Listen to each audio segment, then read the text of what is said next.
He is that fallen lance that lies as hurtled, that lies unlifted now, come dew, come rust, but still lies pointed as it plowed the dust. If we whose sight along and round the world see nothing worthy to have been its mark, it is because like men we look too near, forgetting that is lifted to the sphere. Our missiles always make too short an arc. They fall, they rip the grass, they intersect the curve of the earth, and striking, break their own. They make us cringe on metal point on stone. But this we know, the obstacle that checked and tripped the body shot the spirit on, further than target ever showed or shown. Robert Frost's A Soldier. And the soldier that we're referring to here now is our own dear Micah. Fighting his way through, he manages to catch up to his sister. And of course, there's always complications. We learn a little bit that the Broadkill have started kind of turning on their own, fighting as they can, as best as they can, really. And causing enough of a distraction that the rest of the crew manages to come through. We meet Big Boy Bobby, their cyborg, full combat cyborg bodyguard. But in passing, Micah asks about kind of what the expectations are if they're going to go talk to their father, and more importantly, if Amadi knows who Lord Coke is, the older cyber knight who Micah had a vision about. And he learns quickly that Amadi is lying to him. And he doesn't understand why. He presses it, but as they are making their way through the crowds and the fighting, they come back to town just to see a much larger band trying to turn. Some of these Broadkill have decided to try to stick together as much as they can and at least take out as many of the living as they could. As Jens and Micah run into the encampment, they try to take some form of shelter. Samadi and the rest of the crew start fighting them off. They get up to the communications tower, and Micah, kind of giving Jens an official position, as man of art. So apparently Jens didn't take the pun too well. But as they get up to the communication tower, Micah asks to reach out to his father. The radio communicator starts sending a broadcast when suddenly troops start showing up. They begin quickly sweeping aside the remnants of the Broadkill. And as Micah is grateful to his father, the radio broadcaster comes back and says, "These are not from your father." Micah looks down, trying to catch the attention, who just fought on their side, when he sees two very powerful warriors, each one wielding a sai sword, not too dissimilar from his, though a much clearer color than his. And as they begin to carve their way through the Broadkill, they, accompanied with a magic user who seems to be keeping some people alive just behind him, stop as Micah realizes actual cyber knights have arrived. And so we're going to be coming back into Micah in the middle of this revelation. I think, one, the chaos factor probably should go up, quite frankly. There's a lot of bad rolls, and the fact that, even the fact that they managed to get some assistance that they weren't fully expecting, it leaves just a much bigger mystery of whatever's going on. So we're going to start off by rolling directly against a chaos factor of 6. That is a 1, so that is under, and it is an odd, which means that the scene is going to be altered. So I would think Micah, as he's standing here a little bit dumbstruck by these new arrivals, he'll immediately, his first desire is to get down there. But as he does, some of the officers, and quickly, no, my lord, we understand you may have a desire to get down there, but you need to be geared up. We can't possibly risk you. And Micah kind of looks at him.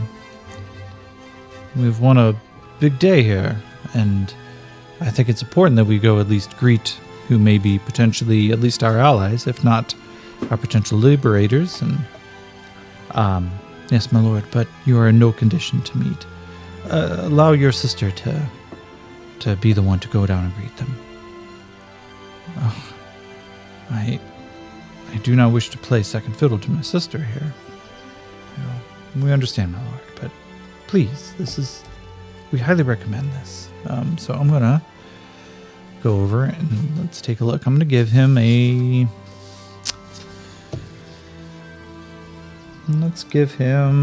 notice roll. 5 and a 1 as Micah kind of starts listening. He recognizes that there's some intelligence behind what they're asking for, but at the same time he's questioning. There's something else going on. He goes, well, I guess if I'm going to meet them, then it's best that if I do it looking my best, huh? Jens, why don't you accompany me? And Jens just, yeah, sure, whatever you want, man. I mean, my lord. He goes, man, will I ever get used to this? And Micah says, I think you will. This is your first day. So, I'm going to ask a fake question here. Does Micah have some concerns here that he may be in trouble? I'm going to give this 50-50, which puts this at 65 and below. Does Micah have a little bit of a fear and reticence about meeting these Cyber Knights? So I'm actually going to move this up to likely. I think with everything else, mysteries are a little bit of an issue. 54. So yeah, Micah turns to Jens as soon as they leave. He's like, come, we're going to go to my quarters. Probably be best if we find you some clothes and I get you to the Cyberdoc who I've been obviously telling you about. And Jens goes, yeah, that's cool, man. What's wrong with my clothes? He looks him down and he goes, you're barely wearing any. Come on, if you are going to be representing me, especially in court, then we need to make sure that you're at least dressed the part. I can teach you the rest. It's actually not that difficult, but I don't want you to embarrass yourself. He goes, fuck, man, I've been around. I know. I'm not going to embarrass myself. He goes, have you met a king? Met a guy named King. Right. Okay, come on. And as they start going down, Micah looks to him and goes, well, we've known each other all of less than about 48 hours, but I have a sense that I can trust you a little bit, Jens, and so I'm going to admit to you something. He goes, I don't really know who these people are. You see, my sister, she trained me, but I thought this was just a thing that she did, that somehow she had learned some magic abilities, that she was training me in something that maybe she had learned. I didn't know there was any organization to it. It wasn't until just a couple days ago that I knew that there was even an organized leader. And Jens looks at him and goes, no, that'd be fucked up, man. Yeah, that'd be a real mind fuck. He goes, yeah, exactly. It's a mind fuck. And specifically, as mind fucks go, I don't like them when they start showing up at my house. No, indeed. That would definitely suck. So, I'm going to ask something of you. Oh. Okay, is there a chance I'm allowed to say no? Employment pays very well. Man of Arms usually gets a weekly stipend. You'll get, of course, free room, free board. You will stay with me in my mansion. Okay. Does it involve killing people? I'm not saying I'm opposed. I'm just saying, if you need some dude popped in the head, I'm your boy. Just gonna need a gun and an arm. No, I'm not going to ask you to kill anybody. Because instead, for starters, I think it is critical that we do not expose my sister's training. And second, I will act as though I am not a Cyber Knight. I will not speak as though I'm a Cyber Knight. I need you to keep this ruse up for as long as you can. When I send you down to the cyberdock to try to get the new arm put in. I wish you to tell anybody wearing this this signet, and he kind of shows. We'll have to design a really cool, coat of arms specifically for the Marquis Micah here. But he goes, if you see anybody wearing this signet or something akin, please inform them, of course, that Lord Micah is present. All right, man. Is that supposed to mean something? I thought you were already a lord. Why does that sound like some weird mystery? He goes, my title is the Marquis Micah, and most people just call me my lord because my sister is also a marquise. And so, by birthright, she has leadership over this area. But we were born but about a year apart.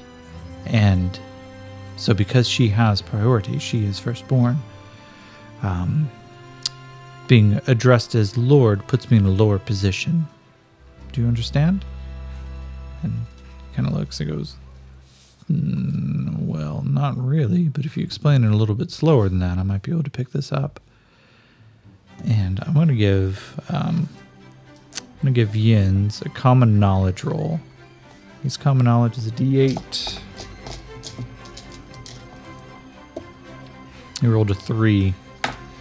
No, that's he's not quite picking up, especially given the fact that he was not born to any kind of loyalty or royalty.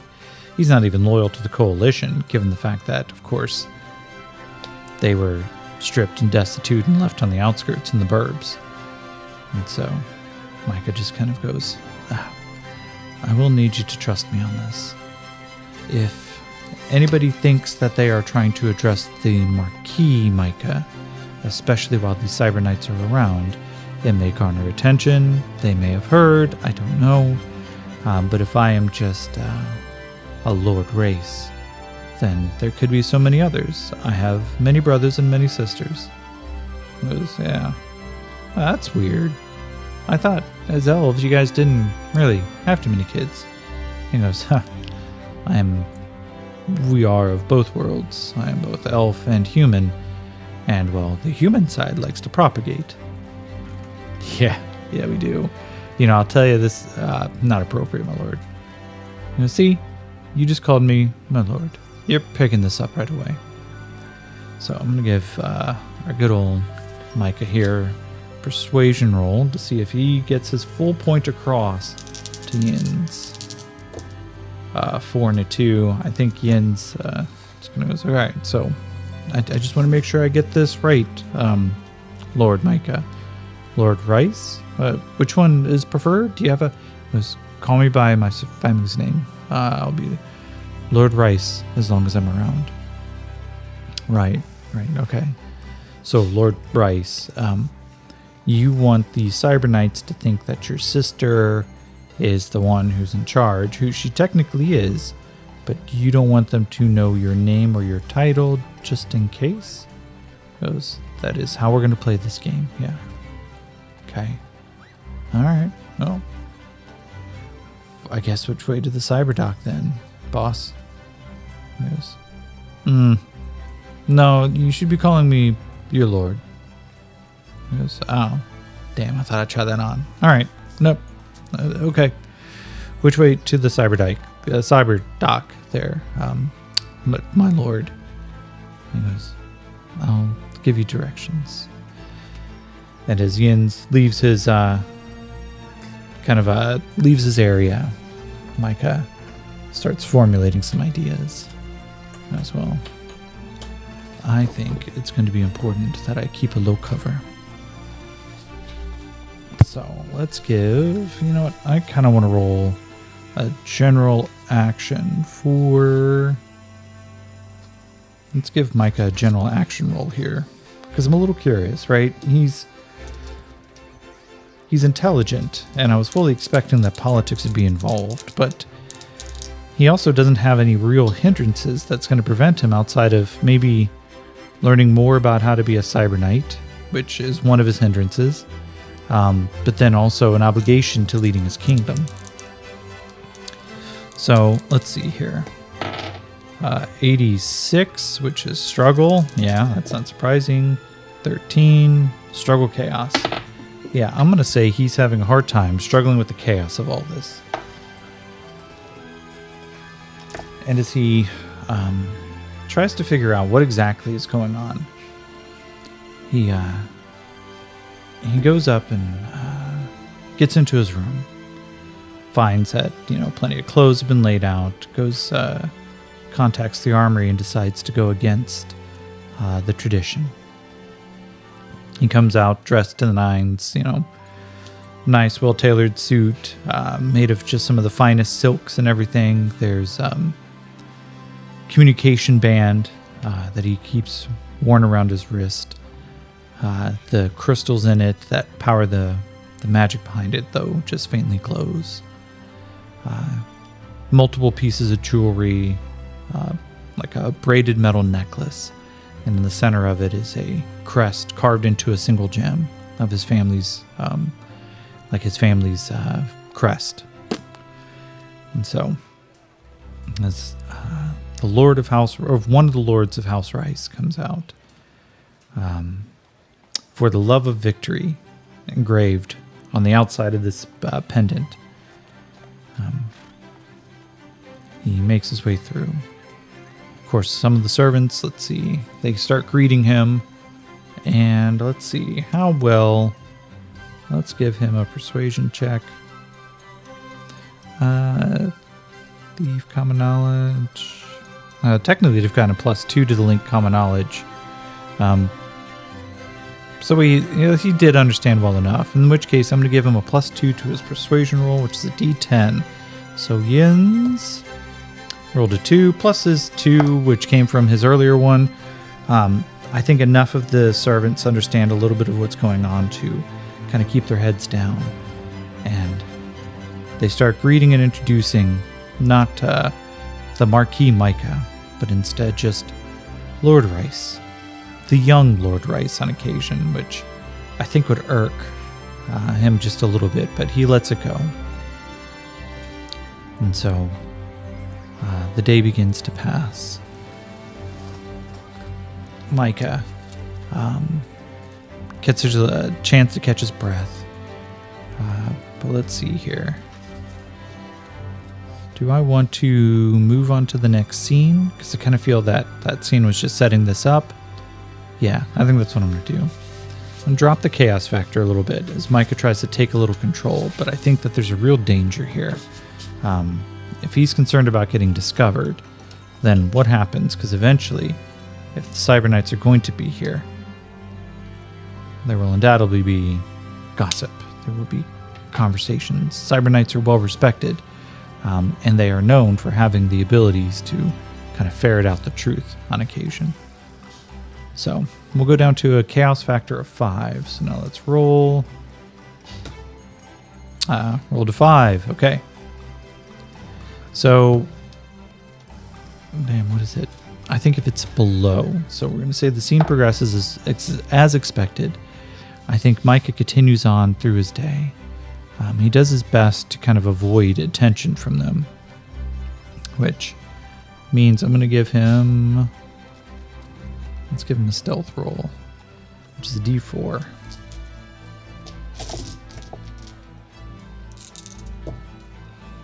Uh, 3 and a 2. I'm going to spend a Benny and re-roll those.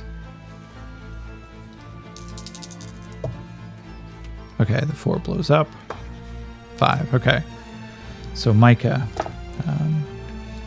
just through knowing the family mansion, the castle that he's a part of, he hears the gossip and asks, of course, if there are any additional guests who may be joining later.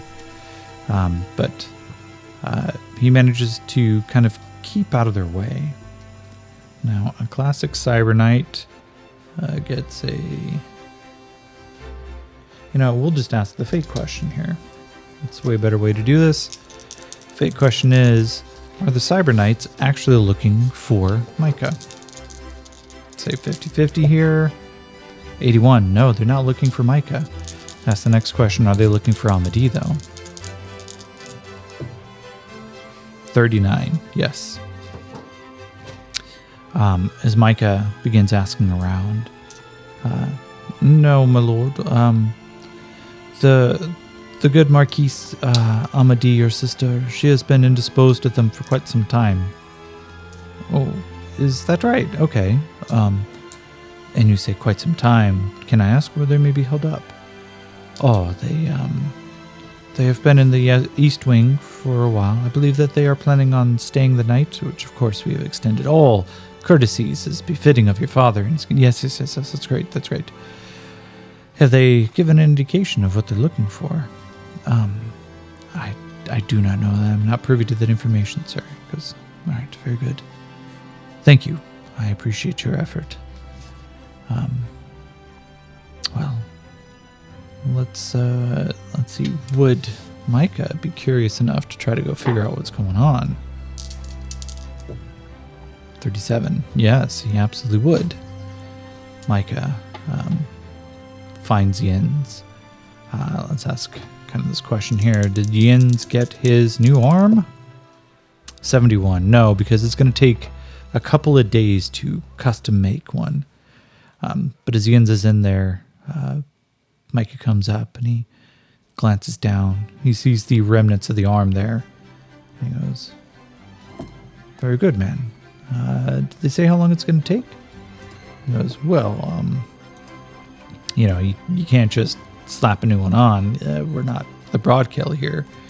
They've got a customized one that'll reduce the rejection rate, and probably something along the lines of like actually make it work. When they tore it off, they did some damage to the implant. So they said it's going to be a couple days. Is that okay, my lord? And Micah looks down at him and goes, of course. Are you capable right now? Do you need to be here the entire time? No, my lord. I just didn't know where else to go. He said that there'd be like rooms, but no one's come. He goes, come. We're going to find the Chamberlain and get you set up, and then we will find you a place to get some clothes. I'll make sure that you get introduced to our quartermaster, and then you come dine with me. Oh, okay, scrub, cool, all right. And as they walk out, the Royal Cyberdoc kind of glances and he goes, I'll make sure to send a communication your way when he is ready, my lord. He goes, very good, thank you. And as they're walking through, let's see, they find the Chamberlain, and effectively the room itself is not that large. Man-at-Arms probably is going to be more, almost a king-sized bed, probably like a foot chest, locker, closet, and then its own bathroom across the hall. Open windows and an adjoining room that goes, or an adjoining door that could be locked from the Lord's side to Micah's room. And Micah looks at him and goes, it's not much, I'm well aware, but it gives us access to each other. We can communicate.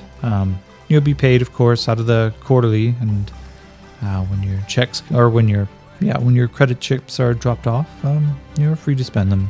I generally tend to give the day off to the staff when they get paid.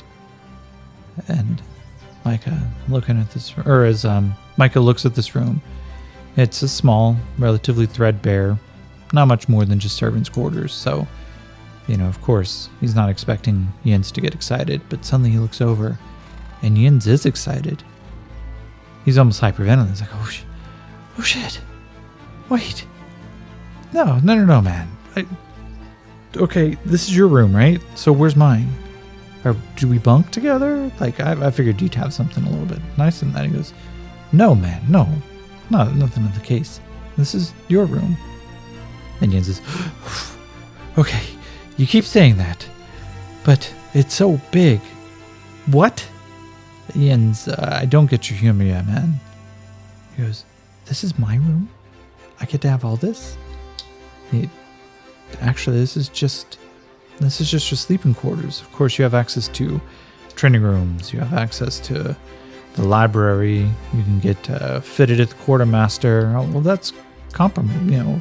If you wish anything custom or special that we don't offer, we have special agreements with both Wilkes and Northern Gun. We can get them at discounts. But if you just need to go out and buy your own, of course you will. And Jens comes up. I'm going to ask, let's see.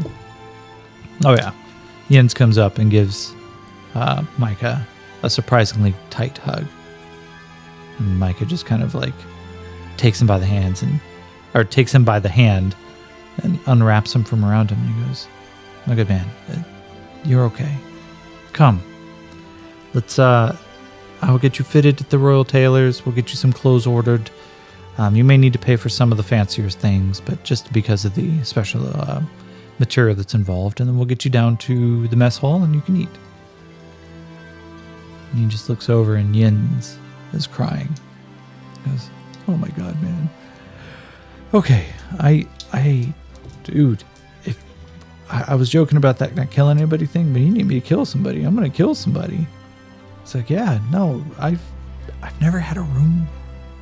No, growing up in the burbs, man, we were stacked on top of each other. I pretty much had a fold-out cot that I had to put away at the end of the day. Otherwise, we didn't have a place to bring out the hot plates. You know, try to microwave food when your bed's right underneath it. Oh, fuck, man." He goes, "Okay, so I guess, when do I get paid so I can go down to the mess hall?" He goes, "Oh, Jens, you don't pay for the mess hall. It's part of your room and board." And Jens starts hyperventilating again. And I'm going to, let's see. Is there any risk while they're wandering these halls that they bump into one of the Cyber Knights?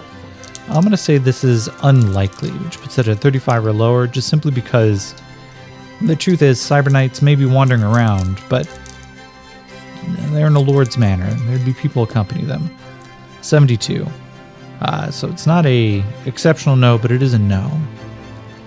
But I think this is also when, well, my good man, I kind of want to see the skills that you bring as a kid on the streets. After we get you fed and clothed, I would like you to make your way over to my sister's quarters."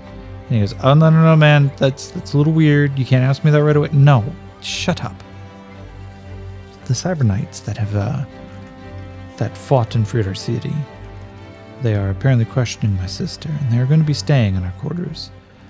I wish you to pursue a stealthy art and find out what they're talking about, if you can." "Oh, sure. I think I could do that. I'm new here, so you can just say that I'm getting lost." That was exactly. "But while you're there, I want you to find out what they know, if they know anything about me, and why they've kept my sister for so long." "Sure, my lord. I got you." Very good. Come on. All right, so we're going to go over and we're going to play a little bit from, specifically, we're going to play from Jens's point of view. Now, he is an extra, not a wild card, so he's not going to get the wild die, and he doesn't have any bennies, which actually makes this a little difficult. But, he's got quite a few really great edges. He's an acrobat, ambidextrous, brave, scrounger, streetwise, thief, two-gun kid. He's got the cybernetics packages galore. And I'm going to give him the standard NPC gear once they get to the quartermaster. So he's going to pick up medium personal armor. He's going to find 2 classic Uzis, though he needs an arm, at least one hand to use one of them. A couple of laser pistols, and then vibro knives. But of course, while he's in the castle, all of this gear, he's like, "Wait, I get to keep it in my room? Fuck, I forgot I have a room. Wait, are there locks? Are people going to steal my shit?" He goes, "No, man. If somebody steals from man-at-arms for a lord, the thief is hung." Oh. So I shouldn't be stealing things? Have you been stealing things, Jens? No, but in just all fairness, I've been earmarking some things, but I haven't stolen anything yet. Keep it that way, man. So Jens, let's see. He's got a stealth of a D10. So we're going to, after he gets all of his gear, we're going to give him a networking roll. So does he want to intimidate or does he want to persuade? His persuasion's a D10, his intimidation's a D8. We're going to go with persuasion. That is a 3. Jens gets turned around. He gets lost. This place is huge. And as he tries to make his way through, he stumbles into... Let's find something for him to stumble into. He doesn't find the direction to the Cyber Knights. Instead, what does he find? Let's go over to that city description. Where's the plot twists?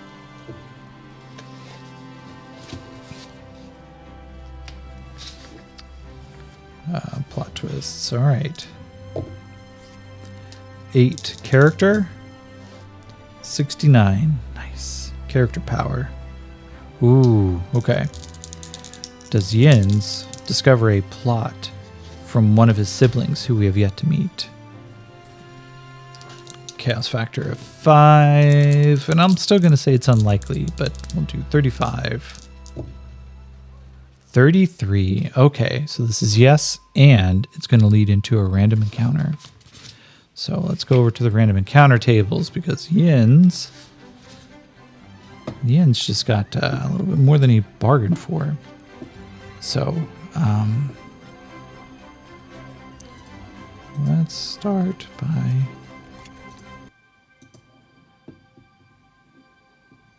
switching over to something a little bit more. Yeah.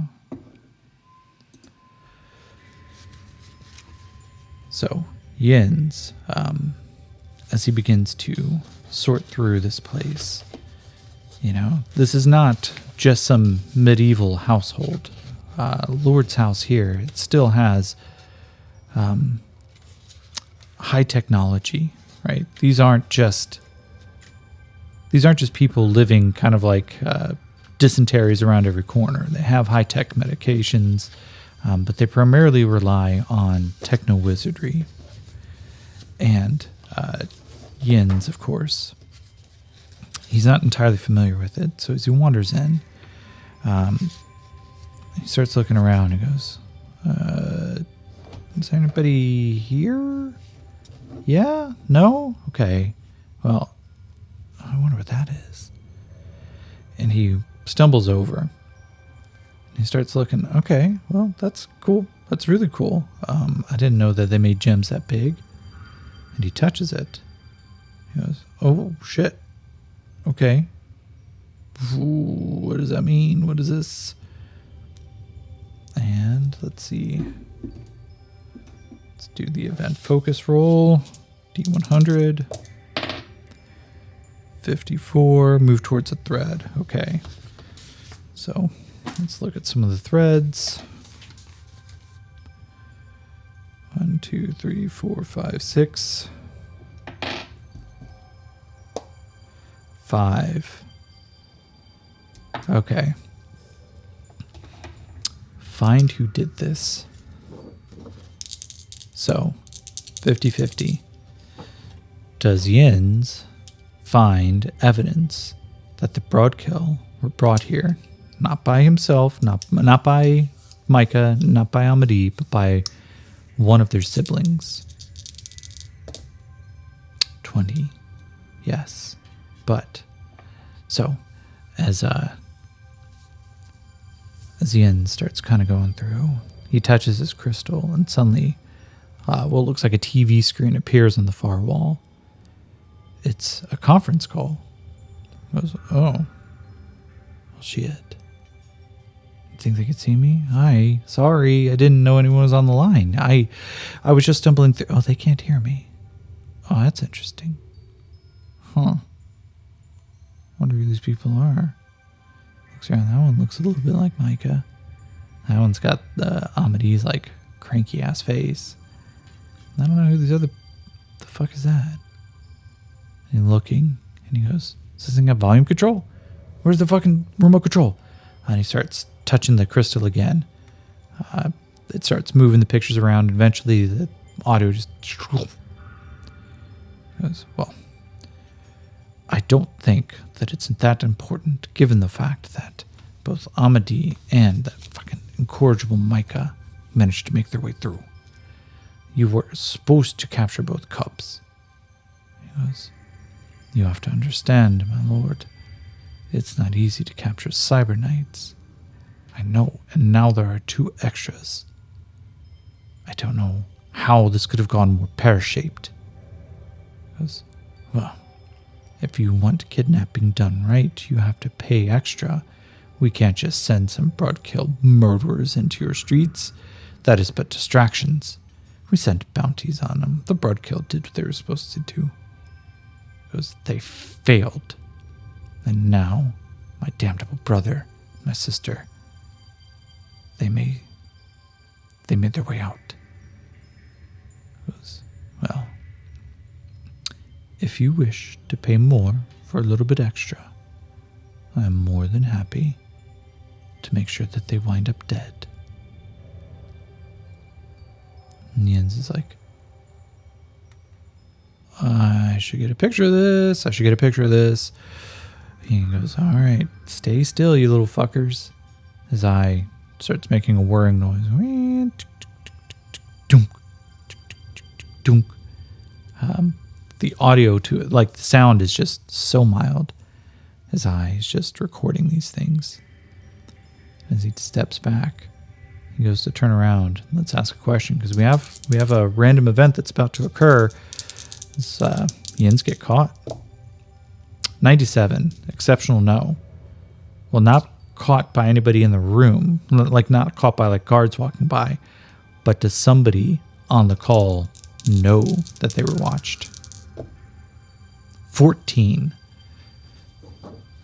And as Jens goes to turn away, he goes, I don't know how to turn that off. Fuck.